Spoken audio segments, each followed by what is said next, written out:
I'm your host, Rob Lively, and this is Telling Tales, Western Maine's Story Place, where we feature outstanding tellers.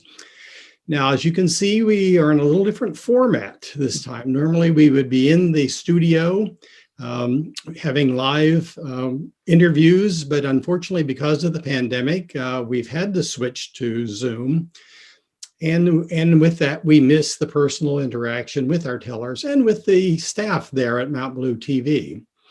But as we can appreciate, it also does open up some possibilities. And that is that we are able to reach far beyond Maine to engage our outstanding tellers. And that is what is happening today. I'm very pleased to introduce Sheila Arnold, who is joining us from Virginia. Now, someone may say, well, wait a minute, Rob, your title is Telling Tales, Western Maine Story Place. Well, as we will find out.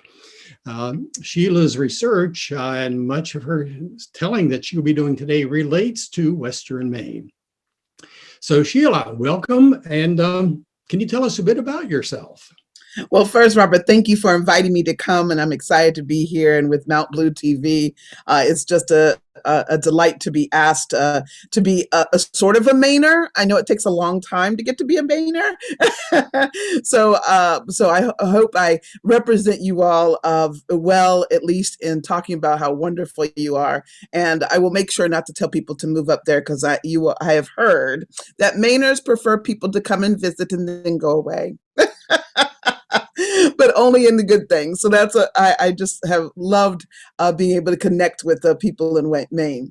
Yes, I live in Hampton, Virginia, which is near Virginia Beach, and near Norfolk, Virginia, where there's a large naval base here. And I have lived here for since '96 now. Oh my goodness! So moving on to 20 something years now, 25 years. Wow, yeah, I've lived here 25 years. But I was raised as a military brat, and my father was in the Army, and so I spent the first 18 years of my life traveling all over the country with my family and out of the country as well, and loved that part of my life, and got to see so many different things. And then after I had my son at age 21, I'm the single mom of one son, Christopher. Then we kind of settled in North Carolina and then moved up here to Hampton, Virginia, where my parents were. And I began to work with Colonial Williamsburg, which is how I really got into historic character presentations, which is something I also do. And continue to live here and become work in storytelling. Started doing full-time storytelling in 2017, if you can imagine. Which, in the storytelling world, is someone just told me on the phone that, oh, you're relatively a baby in this storytelling world. And all I could do was just laugh, because I suppose in the storytelling world, I am relatively a baby. And so now I live here. I was traveling throughout the country as well as overseas doing storytelling of all different kinds. And then pandemic came, and so I began to stay home, but I'm still doing a ton of programming online, and also helped develop an organization that I think we'll talk about a little bit later, Artists Standing Strong Together. And then the other excitement of my life is I get to hang out with my grandson. My parents are down the street, my grandson is down the street, and I have a new grandson that's supposed to come shortly. So depending on when you are watching this, if it's after March 14th, I have a new grandson. Hopefully, if it's before then he is on the way, and so it has been. That is a little bit about me.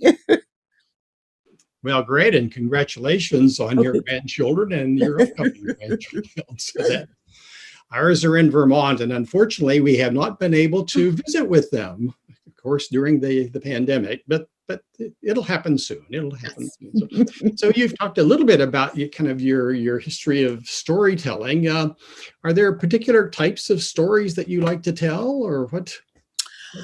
Well, I do have different kind of stories that I like to tell, and they vary. I always say that I just like to tell stories.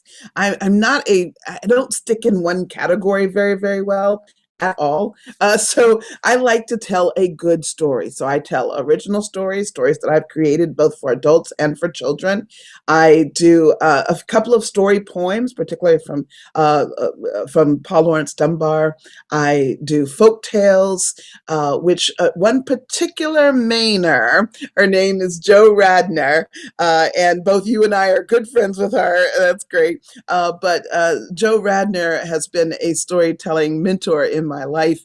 I suppose mentor is the wrong word. She's been a storytelling director in my life. But basically, when Jo tells me to do something, I just go do it. It just makes sense.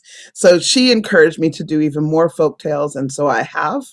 And but I also tell fairy tales and ethnic stories from all over the world, international stories.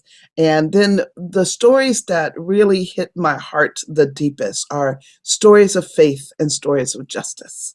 And so I have, and then I also do historical storytelling, which often for me falls into the category of stories of justice, because I use those kinds of stories as springboard stories, or dining room stories, as I call them, where they're told so that after they're told, a conversation will ensue, that people will want to have some conversation about those stories, and they springboard from the story to another conversation, to a conversation of the issues and such. So those are the kinds of stories that I like to tell. I've been telling stories since I was young, and my family will tell you I was probably born talking, so that was never anything new. But I sat at a table of storytellers every night at dinner.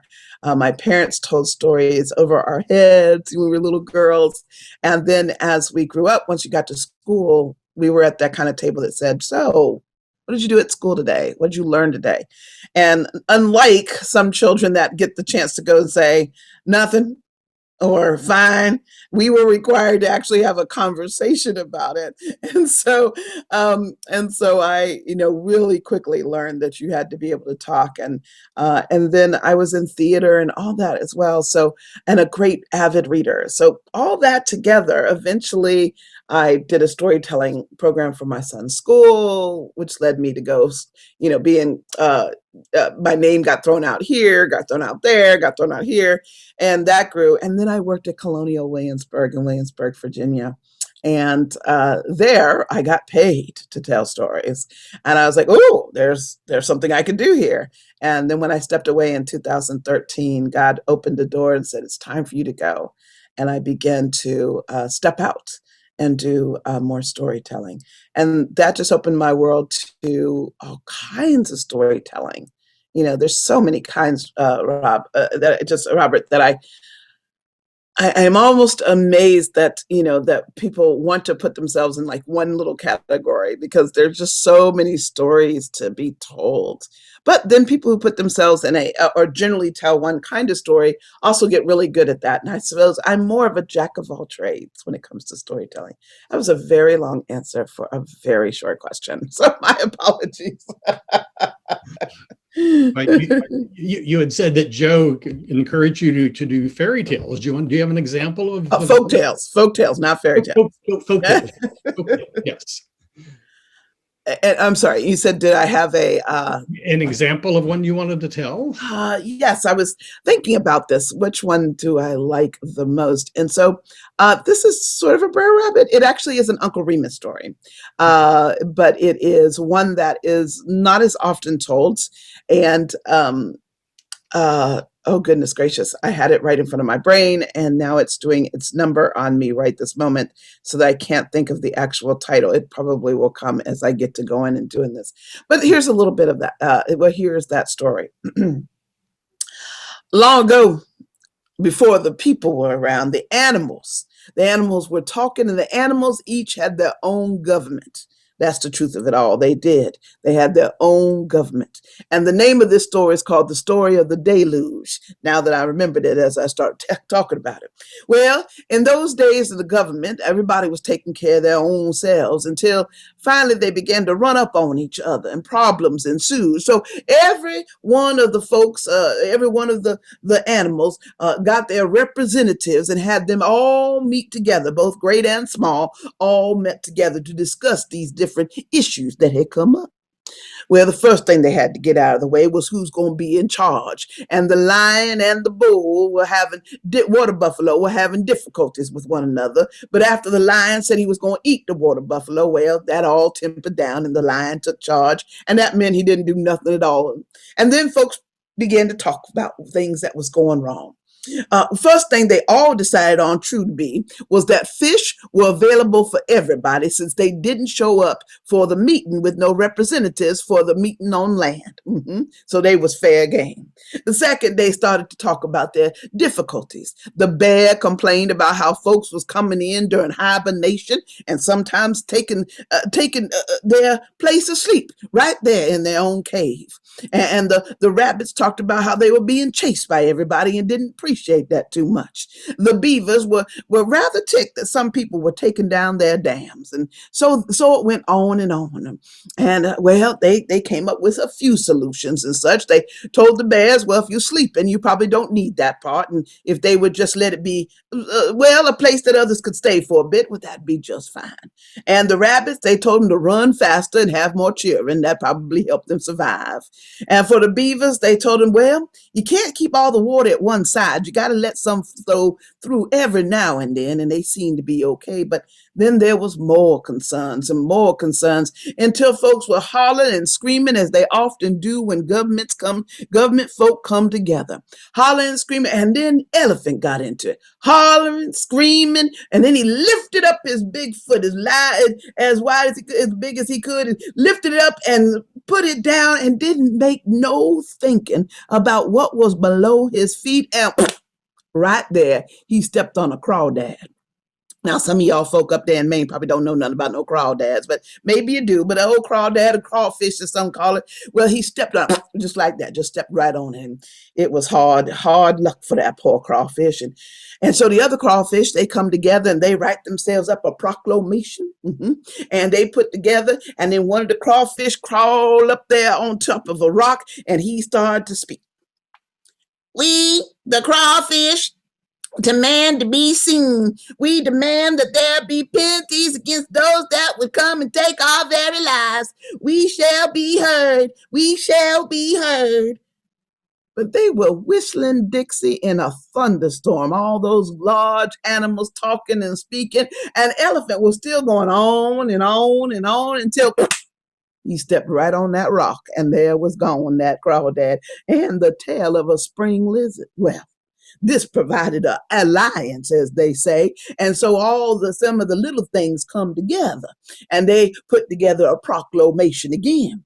And one of those little crawdads crawled up on a whole nother rock and started to say, we, the smallest of things, desire to be heard. We desire to be listened to.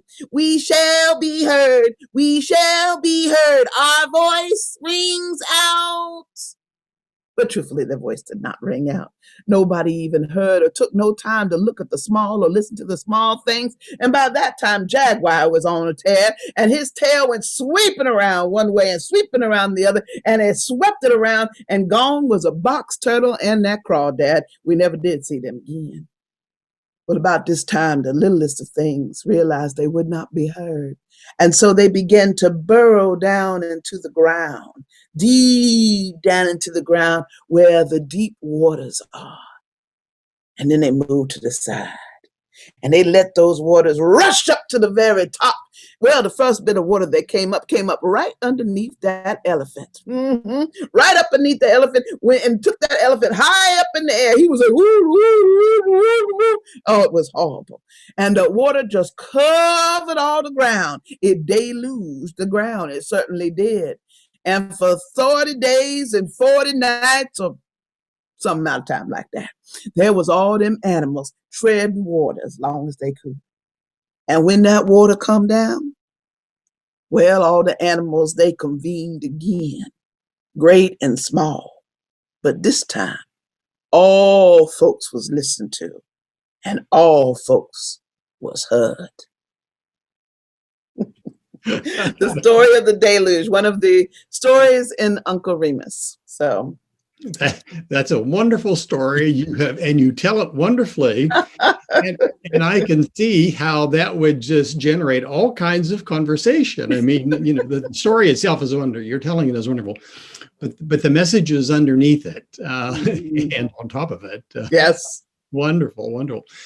And we like to use these sessions a bit for, for people wanting to become better storytellers themselves. Now, I mean, your facial expressions, your voice, your hand gestures, those all are part of the story, aren't they? Yes, they are. Mm-hmm. Mm-hmm. And I think I hope that I've learned a lot, but even on Zoom, we've learned a lot. For one, I'm looking directly at my camera. So as much as I'd really like to look at Robert's face while I'm doing that, I kind of have to side eye him a little bit and make sure that he's still smiling when he sees me. But in order for the audience to be able to connect with the story, I've learned to make sure I look into the camera. So hopefully it feels like I'm looking at you as we do these things. But that eye contact is also important when I'm on a stage somewhere or sitting, telling a story at someone's house. Mm-hmm. But it's the story, it's sometimes the voices. I find that voices work well. I enjoy the voices, not too many of them, but I enjoy telling. I don't want to put too many voices in a story. I've learned not to do that as much as I used to do. And then the facial expressions, and then often the body. But what I've learned is that, and actually it was storyteller Donna Washington that showed this to me. She's down in North Carolina, master storyteller.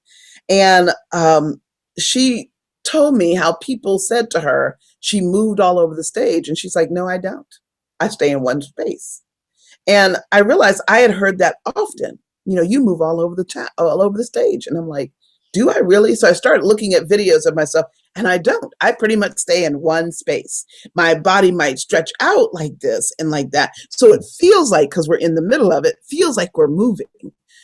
Feels like I'm doing a lot of movement. And the audience feels like they are traveling wherever I'm going, but I actually haven't moved. So learning how to economize your body, but still feel like you're taking people on a journey is a really amazing thing to be able to do. Learning to tell in different positions. So telling most of my stories sitting down right now.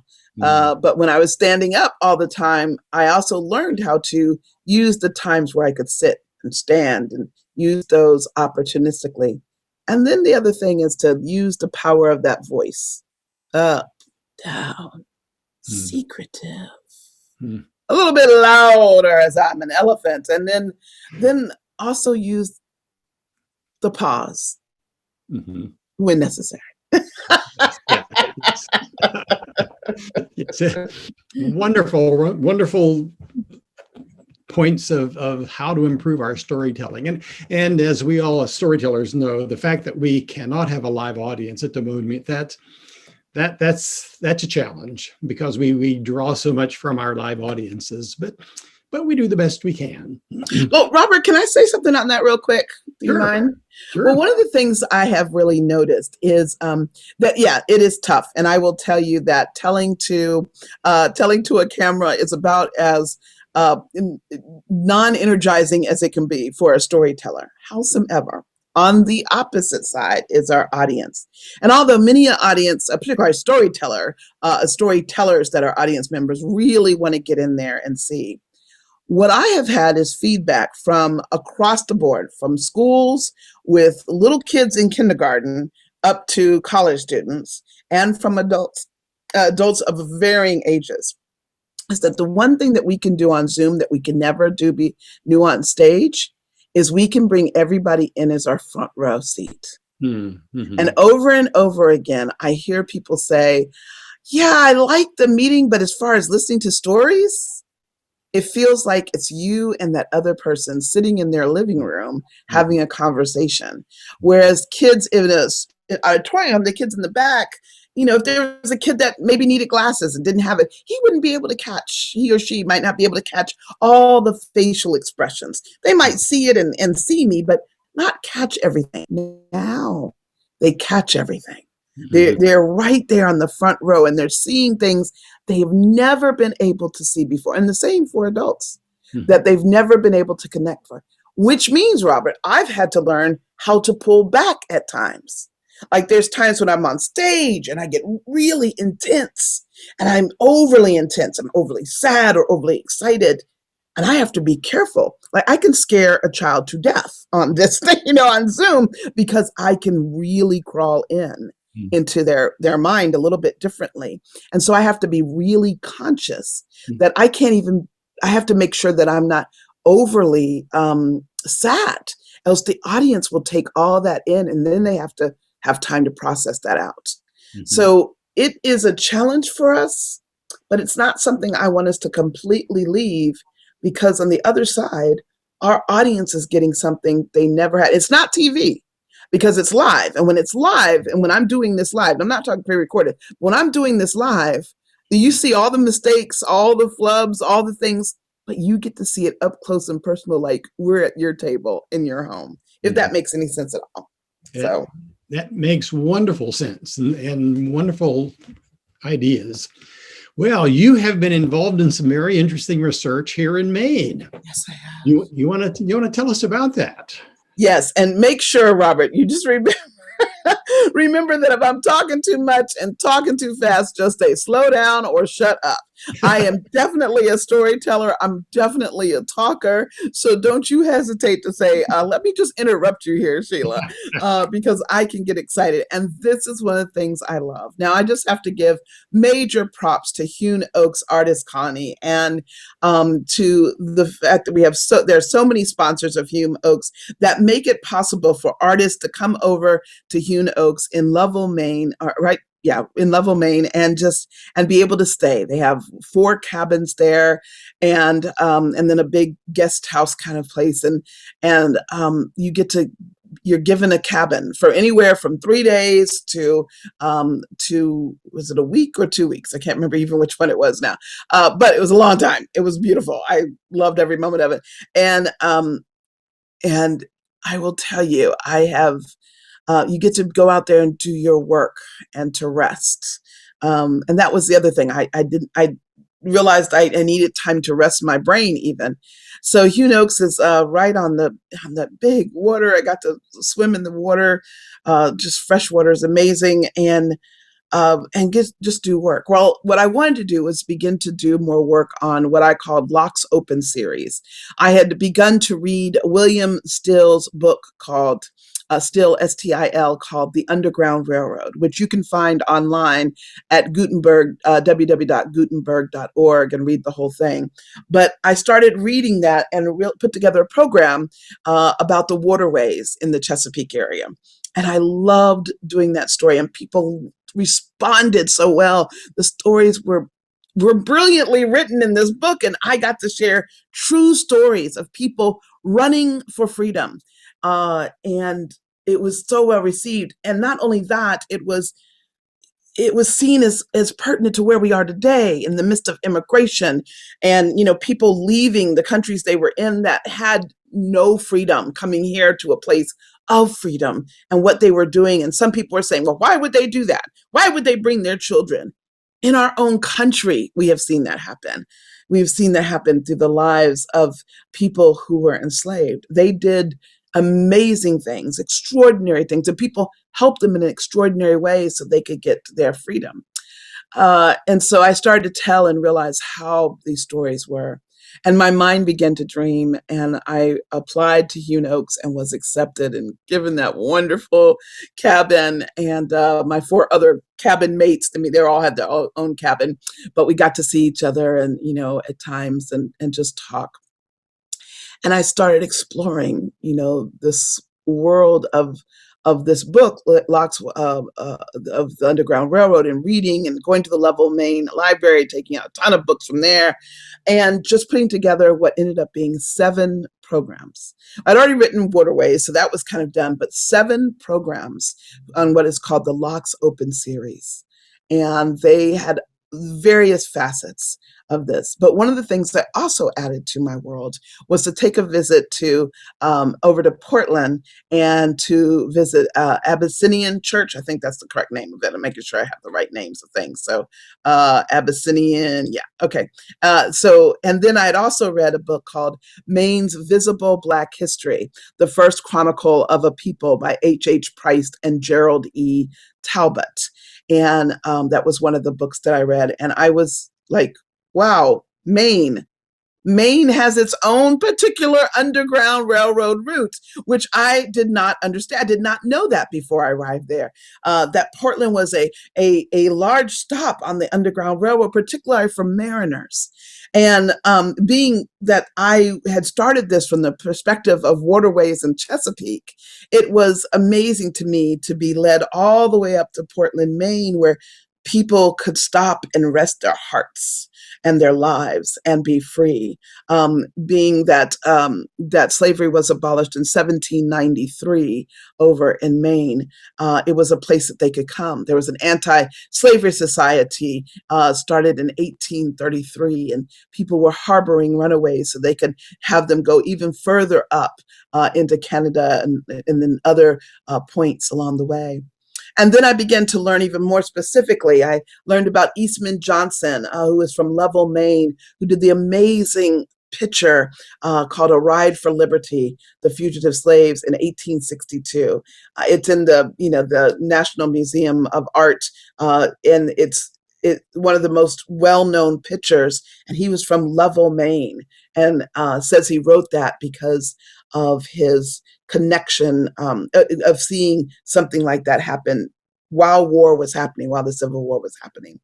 And then connecting with A. Barker, who was a man from Lovell, Maine, Abraham Andrews Barker, who was a man that lived in Lovell, Maine. He was a rich man, and he was an abolitionist. And there's a story of him helping to secure someone and then lead them to freedom and take them to freedom in spite of them being actively chased and such. So that was in Maine. It just, I didn't even know. I didn't know that there was anything in Maine that had to do with those who were searching for their freedom, with the enslaved who were searching to be free.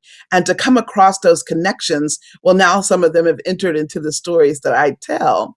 And people are genuinely surprised, because Maine's not a place that's talked about when it comes to the Underground Railroad. It just isn't. It's kind of ignored in ways because, who would go, don't say this bad, but who would go to Maine? And there's nothing that says that Maine was this place that was of freedom. And so we kind of stop. And what I hope to do is, in part of the stories that I tell, is to open that door, that there are other routes that we don't know about and other things that we have to learn about. Again, a long answer, but one I am passionate about because I believe these stories are so very, very important. And they're important in Maine as well, that we hear more of these stories. So continuing to work on some of the stories about Maine specifically, but it was a great place to go to realize that there was so much more to uncover in this conversation. It's not just Harriet Tubman. It's not just Sojourner Truth. It's not just Frederick Douglass. There's so many stories that help us understand what it means to actually be free and to hold on to that and to help others who want to be free. So that's a part of what I get excited about. Very good. Oh, and by the way, that's where Joe Radnor lives. So I got to perform some of my stories that I had been researching at her home with some friends. Oh, just so exciting for me to be able to share these new stories that were exciting me. And they were my first audience, was the people at her house. And we ate pie. It was lovely.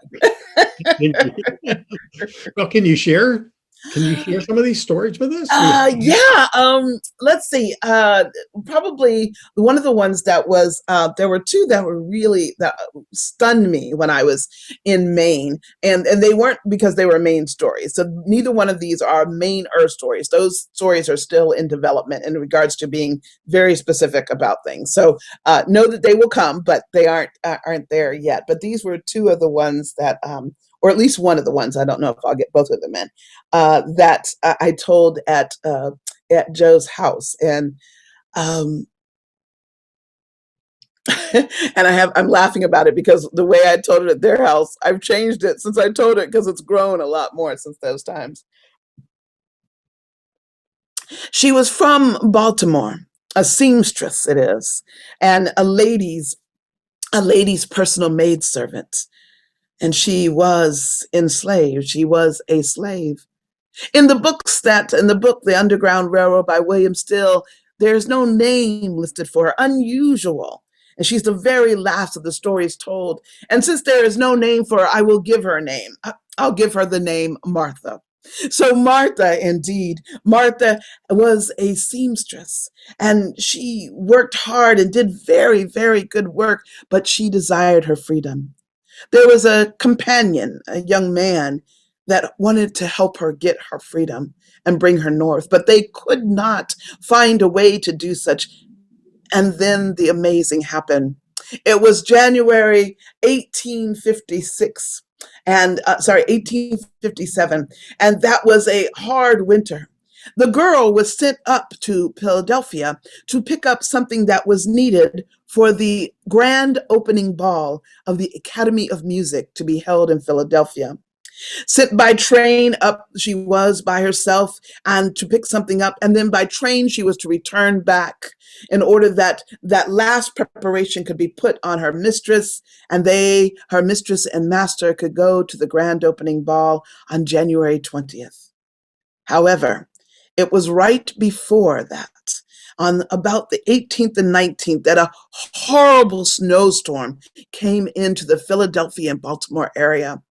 And many of the railroads were stopped, and people were left in the snow and could not get home. Martha was able to get back to Baltimore just barely. But instead of going home, instead of going to her master's house, she took this opportunity to go to where that young gentleman was. And because of all the confusion and people looking to see where those were who might have been lost along the way, she could be hidden. And the young man came up with a plan. He found a box, and he took this box, this wooden box with slats. On the inside of it, put baize, which is felt, and they placed straw in it and placed a woman in the box. And he put the address on there for South 7th Street, 412 South 7th Street in Philadelphia, to Mrs. Myers, a friend of his. And then he called for a carriage, and the carriage took this box and put it in the railroad depot. It was there at the railroad depot that she spent her evening. At first, as quiet as she could be, but scared because she heard all of the sounds around her, people yelling and screaming, and her box being moved once and again and again. And once she had brought her scissors that were always in her pocket. She was a seamstress, and Martha made a small hole and would make sure to breathe in and out of it, but very carefully, not coughing, not sneezing, in spite of the straw getting into her lungs and down inside of her. And then there was silence. And the silence was almost worse. She could hear the ticking of a clock. Each of the moments, it just seemed to go by so softly. Woo-hoo! There was an owl somewhere around, and that scared her to her bones, and she could barely sleep. And then the skittering all across the floor, rats or mice or something, would they get inside the box? And the wind.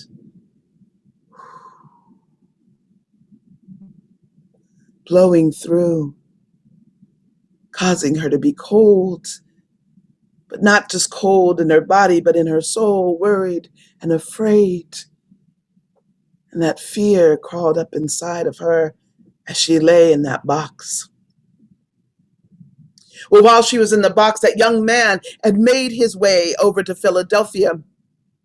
Through the parts of the storm, he made his way, and the grand opening ball was to be postponed. And this was good news, he knew, because people would begin to look for her but not find her. Certainly they would be more concerned after the snow went down. But he made his way up to Philadelphia. He went to Mrs. Myers. He told her what was happening, and Mrs. Myers agreed. She was certainly a supporter of those who were for abolition, and so she agreed for the box to come to her home. But then she became afraid. What would happen? She could not tell her son, who was not as inclined to be a lover of those who desired their freedom. And so she needed help. What if the box came, but inside the box, instead of a living girl, there was a corpse? What would she do?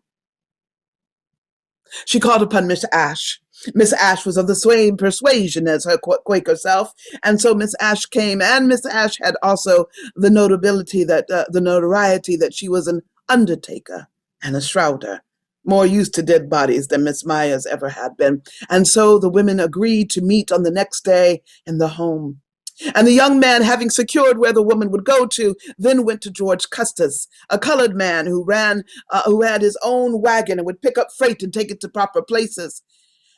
The young man was so insistent with George Custis to be careful, to be cautious, to be as quick as he could to get the box and take it to Miss Myers, and that extra payment would come to him if it was brought rightly. George Custis, not knowing exactly what was happening, but made some guesses about this box. The next morning, in the Baltimore Railroad Depot, the noise of people coming in began, and then her box was moved. Martha felt her box lifted and pushed and prodded and put onto a train, and then moved again and again and tumbled this way and that way, no matter what the sign said, this side up. She was on top of her head. She was over to the side. She was sitting up. Over and over again, she was moved as they had stop upon stop until she arrived there in Philadelphia at 10 o'clock sharp, 3.5 hours on the train. Well, when all the items were taken off of the luggage part of the train, all the freight that was there, George Custis was there and ready. He saw the box when it came off. He went to the freight manager and said, "Let me have that box, why don't you?" "Oh, you know now that you can't get that box. It's not time for it." "Oh, come now. You know me well. I come here every day. Plus the man said he would give me good money if I would get that box good. You know me. Ah, fine. Take the box with you then." And so George picked up the box, put it on his wagon, and then he rode carefully, but as swiftly with that care as he could, to Miss Myers' home. Knocking upon the door, she opened her door, and he brought the box in, walking into the house and then through another room that had double doors, and there saw Miss Ashe. He accepted the money that was given to them, and then he walked away. The doors locked behind him. In that other room, they closed those doors, all the windows, and the women, they listened. In the box, there was no sound. There was no sound at all. Miss Myers knew that the girl must be dead. But Miss Ashe, she knocked upon the box, and a cry came out. "Not yet, she is not." And so the women, with the strength that they had together, they moved the nails out with a crowbar and lifted the top of and looked at the girl. And they thought in the moments that she had cried out that maybe that was her last cry. She neither moved nor seemed to breathe inside of that box. But Miss Ashe was not to be undone. She tapped the girl. "Girl, are you with us?" Slight nod of the head. Both women reached down, and on either side, they lifted Martha out of the box. They lifted her until they looked at her good and noted she was with child. The women knew what she must have gone through. But the girl was so weak that they did not stop to ask her questions. They brought her up the stairs into a room that was secluded and laid her upon the bed.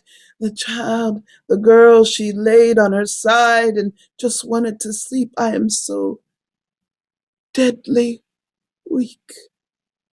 She refused water and drink, and till finally they made her drink some tea and she slept.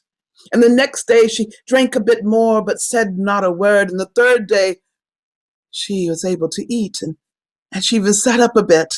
She spoke a bit more. And the fourth day, when the young man made his appearance, their companion, oh, there was much talk indeed to be done. She would stay another day there and then move to the home of William Still, where she was interviewed and her information taken, but her name, her true name, not written down. And then the young companion and the girl, the young lady, the mother-to-be, went on their way, finding their freedom in glorious Boston.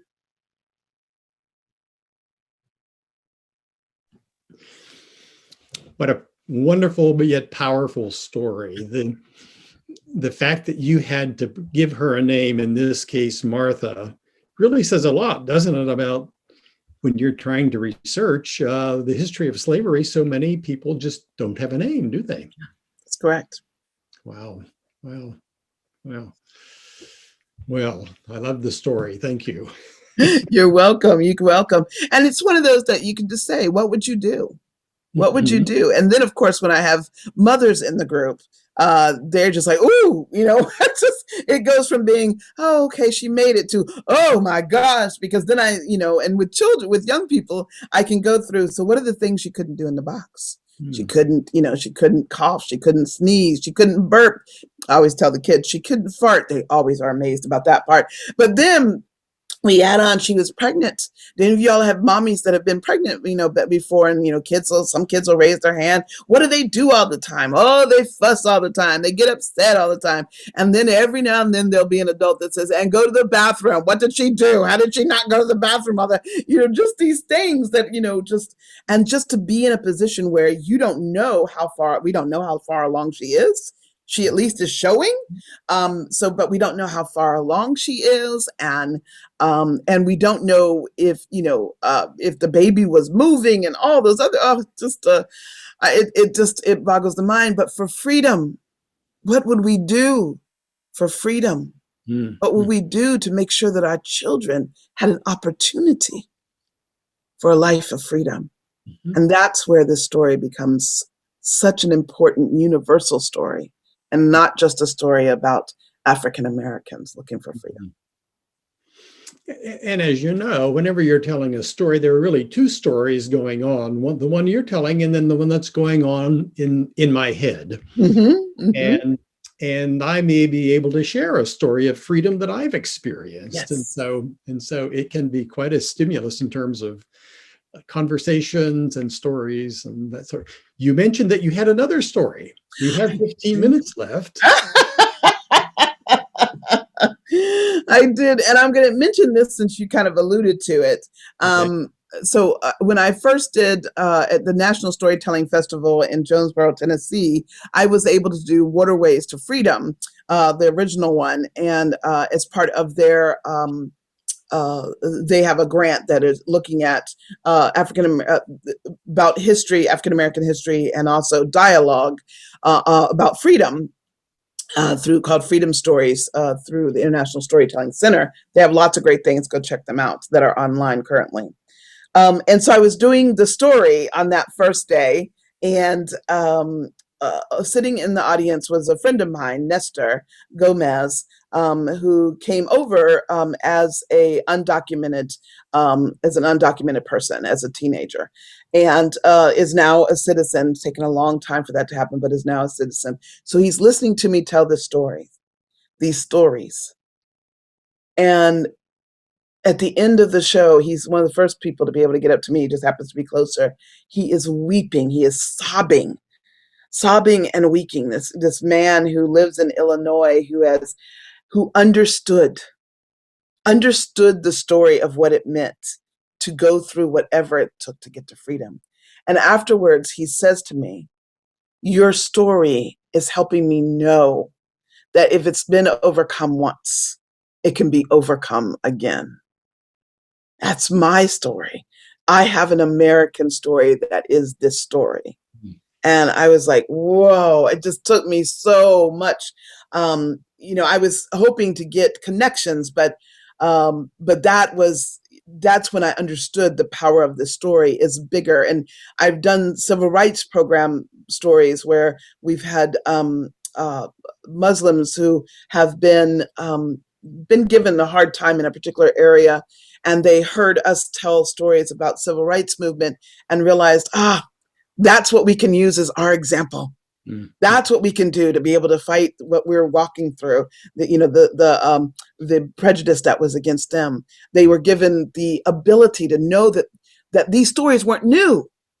These stories weren't new. That they could tap into the strength of these stories and use them. And that to me is just extraordinarily powerful.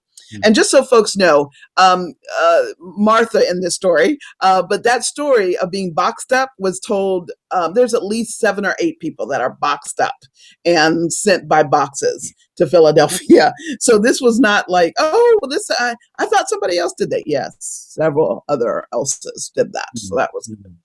Let me see. Hopefully not too quick. And I probably will do this sort of as a telling, but probably more so as a information. Her name was Clarissa Davis. She was 15 years old, and she was a slave. She was also the youngest of her mother's children. Her other brothers and sisters, every last one of them had been sold. No matter the promises that the master had made to this mother, she had watched as every child, having hit about the age of 15 or 16 years old, had been sold down south to the west, but most of all, far from their mother. This was her last child.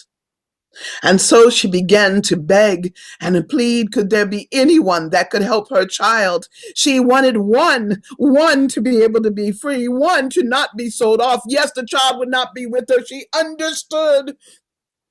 But one to have the opportunity to be free. Her letter reached many ears, but it was Attorney Bigelow, Esquire, in Washington, D.C. Being close to where the woman was and where Clarissa lived, he took it upon himself.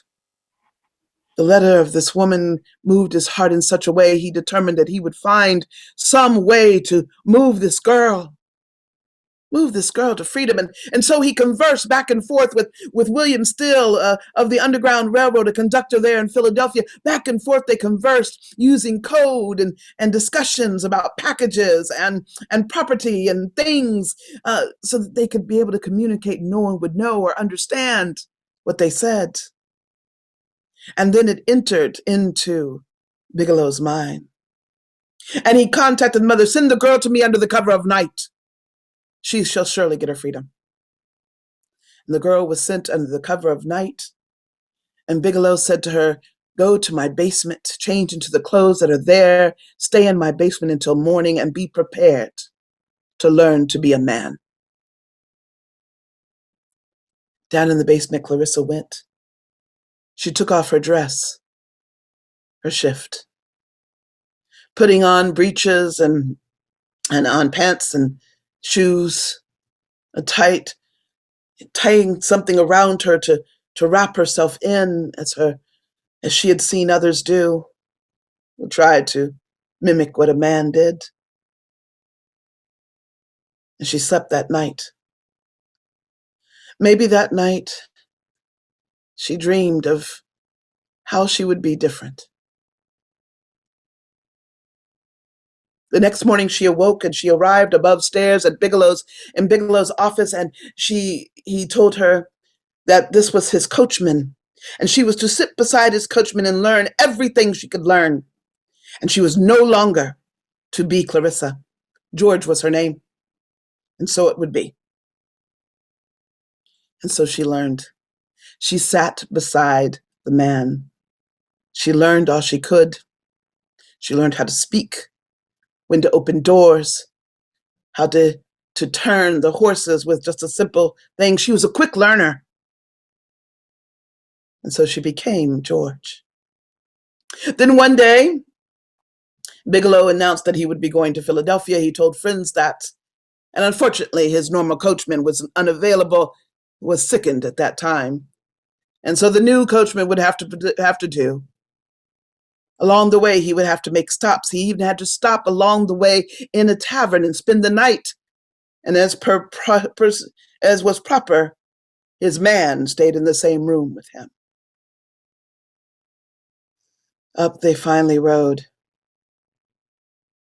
George opened the door. When they arrived in front of William Still's home, Bigelow came out and George followed as was proper, having tied the horses to a post. And in the door, when William Still opened, he greeted Bigelow and looked with amazement at George. It would be later that George, aka Clarissa Davis, aka Maria Weems, the new name she gave herself so she would never be caught. It would be some time that their story would get around. There was a person that wanted to make sure that they had her likeness down. Would she sit for that? She agreed.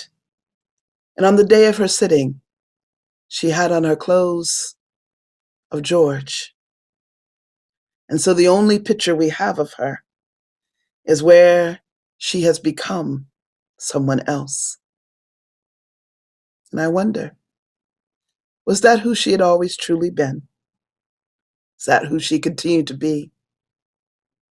No matter, in whatever case, she was all free. What a journey. Yeah. What a journey. You know. And so many identities along the way that Yes. she successfully, as we would say, pulled it off. So she did, and we don't know. I was very fortunate at Hune Oaks to have a transgender person there at Hune Oaks and had a conversation, and they were the one that brought up the comment that did Clarissa George Rhea choose to be in that picture with that on because that was her truer nature. You know, and I had never thought of that before. So it was really great to be able to have other input into looking at these stories in a broader way than I ever had before. Mm-hmm. Excellent. Wonderful, wonderful. You mentioned at the beginning that you're involved in an organization. We just have a few minutes left. You want to tell us about that? Will do. I've already taught your ears off, Robert. So thank you. Artists Standing Strong Together, ASST, which we pronounce assist, was started last year. March 16th, 2020 was our first meeting. And it was a time where Donna Washington and I were just watching our friends really struggle, having lost many of them being professional storytellers and performers and other artists as well, losing money. I mean, their contracts were just gone. There was no place for them to perform. And so many of our friends were just hurting. So we just wanted a place where they could come together and know they weren't alone. And then we could begin to see what we could do to help each other. And so we started that. 70 people came to that first meeting, several, 1 year, almost now a full year ago. And then by March 20th, I did our first online storytelling program. Asked a bunch of storytellers to help me and just put it online. We didn't know how it was going to work. We did a 6-hour storytelling show, 4 to 10 p.m. For 14 minutes per person and no bathroom breaks. That was before I knew what I was doing. But then it's grown. And so now Artists Standing Strong has the mission to connect artists to resources. We don't have a membership. People can subscribe and hear all about our events. We have five online programming, storytelling programs a month at various times. 4 of them are free. One is called a climate conversation, and that's our only regular ticketed one. We also do some other programs that are special programs that are usually ticketed during the month. We provide a weekly community gathering on Monday at 4:00 p.m. Eastern Time, and where we talk about practical issues, things that will help us in our business. We have discussions about very esoteric or philosophical things that help us be better people. And then we also have community, small groups where we do community building at times. Mm-hmm. And it is a website that is filled with lots of things. This past year, we were able to begin a Storytellers Relief Fund for those that were having struggles, not just with the pandemic. It still continues for all the things that come up, because things come up, and we didn't have a place for people to go and get a little bit of extra help. We also started the Youth Standing Strong Camp, which has been a youth mentee camp for youth that's been extraordinarily successful. And we're going into our 3rd actual round of it for this summer. So we're very excited. We intend to be continuing online programming because we've seen the access for everyone, and really continue to meet people's needs as an artist. You don't have to be an artist to come and join. You don't have to be a storyteller to come and be a part, not to join, but to be a part of us. You don't have to be a storyteller to be a part of us. You can be a supporter of artists. We'd love to be there. www.artiststandingstrongtogether.net. So please join us. We'd love for you to be a part of what we do. Great. Well, thank you very much. We will include that in some other references on a slide at the end of this show. Well, this has been wonderful. I've loved this. What I'd like to do is that once you have some of your main stories that you are working on, yes, we'd like to invite you back. Oh, thank you. I will do that. Once to hear some of your specific main stories. So thank you once again. We really appreciate this. I loved your stories. And thanks to Mount Blue TV for helping us. And we will be back in touch. Thank you, Sheila. Thank you, Robert. And thank you, Mount Blue TV. And thank you, Maine, for letting me come in as a visitor and leave as if I had a new home. Very good. Thank you.